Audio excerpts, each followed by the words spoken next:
बिस्मिल्लाहिर्रहमानिर्रहीम। अस्सलाम वालेकुम व्यूवर्स। आज मैं बनाऊंगा मैंगो और बनाना का मिक्स शेक।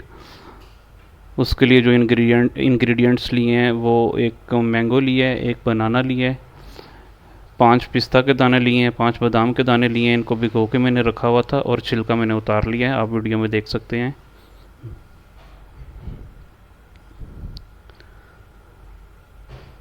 और फ्रेश मिल्क लिया मैंने, ये जस्ट 2 कप में ऐड करूँगा जग में। सबसे पहले आम का और केले के छिलका उतार लेना है और इनको पीसीज में कर लेना है।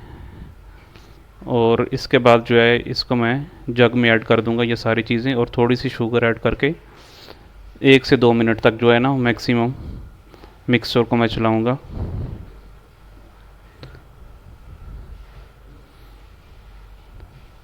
ये हमारा शेक रेडी हो गया। अभी इसको मैं गिलास में डाल लूँगा और इसको मज़ीद टेस्ट इसका अच्छा करने के लिए इसमें 1 स्पून मैं वनीला आइसक्रीम की डाल लूँगा, क्योंकि गर्मियों में ज़्यादा ठंडा जो है वो ज़्यादा मज़े का लगता है। तो इसमें मैं एक वनीला आइसक्रीम के 1 स्पून डालूँगा और ये हमारा शेक रेडी हो गया। Thank you so much for watching. अल्लाह हाफिज़।